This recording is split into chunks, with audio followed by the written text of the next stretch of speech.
جب صحابہ کرام علیہ رضوان میں ایک بدر مچی اور ایک معاملہ پیش آیا تو آج کل جو باتیں کی جا رہی ہیں وہ باتیں کیا ہیں؟ آج کل کی بات یہ ہے کہ فلان جنگ میں بھاگ گئے، فلان جنگ میں صحابہ کرام رضوان نبی پاک صلی اللہ علیہ وسلم کو چھوڑ کر بھاگ گئے. تو میرے خیال میں یہ بات ہے، میرا خیال اس طرف گیا کہ دیکھیے جب صحابہ تو گئے بھاگ، پھر اس دور کا ایک بہت بڑا فتنہ ہے، بہت بڑا نام مرزا انجینئر وہاں گیا، فضل ہمدرد گیا، یاسین رافضی گئے، انہوں نے تلواریں پکڑی اور رافضیوں کا ایک گروہ اپنے ساتھ لیا، صحابہ تو بھاگ گئے، اب ہم لڑیں گے. یہ ہوا تھا. پھر بعد میں غزوہ حنین کو صحابہ خود میں تو بھاگ گئے تھے، اب غزوہ حنین میں کیا کرنا تھا؟ غزوہ حنین میں پھر یہ سارا گروہ چلا گیا اور حضور کی دفاع کے لیے سامنے کھڑے ہو گئے، یا رسول اللہ ہم آپ کا ساتھ دیں گے، صحابہ تو بھاگ گئے ہیں. ایسا ہوا تھا. پھر وہ کون تھے جو غزوہ حنین میں سرکار کے ساتھ تھے؟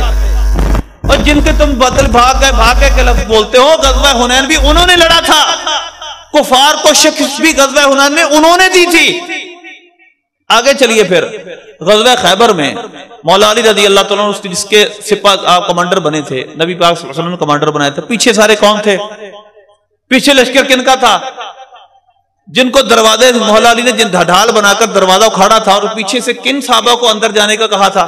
وہ شیعہ تھے، رافضی تھے، وہ آج کے دور کے یہ فتنے تھے، یا وہ صحابہ ہی تھے؟ یقیناً وہ صحابہ ہی تھے کہ نبی حضرت مولا علی نے ڈھال بنایا تھا اس دروازے کو، اور صحابہ کرام رضوان پھر اس قلعے خیبر میں داخل ہوئے اور انہوں نے یہودی کو اندر جا کر مارا اور قلعہ فتح ہو گیا. جو آپ کی باتیں اس سے تو پتہ چلتا ہے غزوہ احد میں بھاگ گئے تو بعد میں جنگیں کس نے کی تھی؟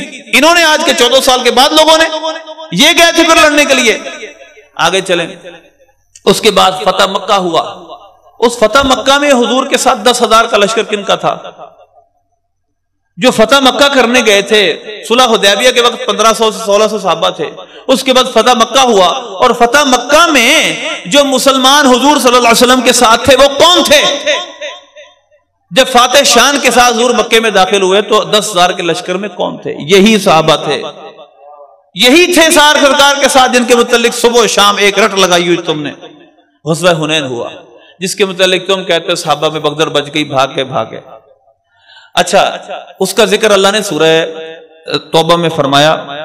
اللہ نے فرمایا کہ بے شک یوم حنین اذ اعجبتکم کثرتکم، کچھ نئے مسلمان ہوئے تھے لوگ.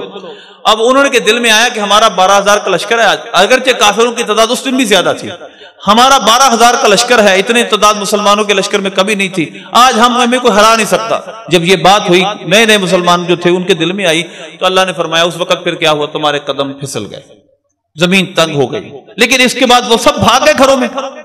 نہیں، وہ بھی بڑے بڑے صحابہ نہیں تھے، وہ نئے مسلمان جو ہوئے تھے.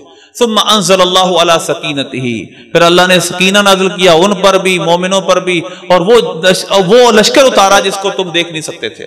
پھر وہ صحابہ واپس آئے. اب اس دوران صحیح بخاری کی حدیث ہے. یہ بتاؤ جب حنین میں بغدڑ مچی تو حضور کے ساتھ کون تھا؟ ایک بڑا نام آپ کے سامنے لینے لاؤں جو ان کے لیے موت ہے. جب بغدڑ مچی حضور پاک صلی اللہ علیہ وسلم کے ساتھ غزوہ حنین میں کون تھا؟ حضور کی حفاظت کون کر رہا تھا؟ یہ فتح مکہ کے بعد کی بات ہے. سنیے روایت صحیح بخاری کی. حضرت عباس بن عبد المطلب، اور دوسرے کون تھے؟ حضرت ابو سفیان رضی اللہ عنہ. حضور کا دفاع کون کر رہے تھے؟ حضرت ابو سفیان، جن کے متعلق یہ کہتے ہیں انہوں نے کلمہ ہی صحیح نہیں پڑھا، اور یہاں تک کہتے ہیں کہ جی وہ تو اوپر سے مسلمان ہوئے تھے. اگر اوپر سے مسلمان ہوئے تھے تو بتائیں غزوہ حنین میں جب حضور تنہا تھے تو ان کے پاس کیا موقع نہیں تھا؟ وہ دفاع کر رہے ہیں حضور کا، وہ تلواروں کے وار روک رہے ہیں حضور سے، اس وقت حضور کا دفاع کر رہے ہیں. صحابہ مڑ کر پھر واپس آئے، مسلمانوں نے پھر حملہ کیا اور مسلمانوں نے وہ جنگ فتح کی. اب اس کے بعد حضور نے سرایہ بھیجے، صحابہ کو لشکروں میں بھیجا اور فتوحات ہوئی. 10 سنہ ہجری آیا اور 1,24,000 کم و بیش صحابہ کا مجمع تھا. حضور نے خطبہ حجۃ الوداع دیا. حضور کا 11 سنہ ہجری کے شروع میں ربیع الاول میں وصال ظاہری ہو گیا. خلافت ابوبکر صدیق شروع ہو گئی. میں نے تھوڑا سا تذکرہ پہلے بھی کر دیا. جب خلافت ابوبکر صدیق شروع ہوئی تو 3 بڑے فتنے ظاہر ہوئے. مانعین زکوٰۃ، مرتدین کا فتنہ، مسیلمہ کذاب کا فتنہ. ان صحابہ نے مل کر یہ تینوں فتنے ختم کیے. مسیلمہ کذاب کو کس نے مارا؟ وہ کون تھا؟ مدعی نبوت. وہ کہتا تھا میں نبی ہوں. صحابہ کرام علیہ رضوان نے حضرت ابوبکر صدیق نے خلیفہ وقت تھے، انہوں نے کہا اگر یہ فتنہ بڑھ گیا نبی پاک صلی اللہ علیہ وسلم آخری نبی ہیں، اگر یہ کہتا ہے میں نبی ہوں تو یہ تو بہت بڑا اسلام کے لیے مسئلہ ہے۔ اور اس کے ساتھ بہت زیادہ قبائل عرب مل گئے، جو کافر تھے وہ اس کے ساتھ مل گئے اور بڑا لشکر تیار کر لیا۔ مسیلمہ کذاب نے اتنی بڑی جنگ ہوئی کہ اتنے صحابہ کسی اور جنگ میں کبھی شہید نہیں ہوئے، تقریباً 1200 سے 1500 صحابہ اس جنگ میں شہید ہوئے۔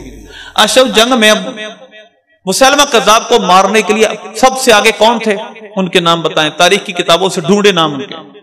حضرت وحشی، حضرت ابو سفیان اور خالد بن ولید، جنہوں نے دیوار سے چڑھ کر جس دیوار ایک قلعے میں جا کر چھپے، باغ میں جا کر انہوں نے پناہ لے لی تھی بھاگ کر۔ حضرت خالد بن ولید ایک دیوار پر کھڑے ہوئے، صحابہ پیچھے سے کہہ رہے ہیں نہ جائیے، خطرناک چیز ہے، کیونکہ آگے ان کے سارے سپاہی کھڑے ہیں۔ آپ نے دیوار پر کھڑے ہو کر ان کا مقابلہ کیا، دروازہ کھولا، اس لشکر اسلام کو اندر داخل کیا۔ سب سے پہلے حضرت وحشی اور حضرت ابو سفیان وہ ہیں جنہوں نے مسیلمہ کذاب پہ حملہ کیا، اور حضرت وحشی نے مسیلمہ کذاب کو وہاں مار دیا اور کہا میں جب کفر میں تھا تو میں نے اسلام کی سب سے بڑی شخصیت کو شہید کیا تھا، یعنی حضرت امیر حمزہ رضی اللہ عنہ کو، اور جب میں اسلام لایا آج میں نے اسلام کے اس بڑے گناہ کا کفارہ ادا کر دیا، میں نے اسلام کے سب سے بڑے دشمن کو مارا ہے۔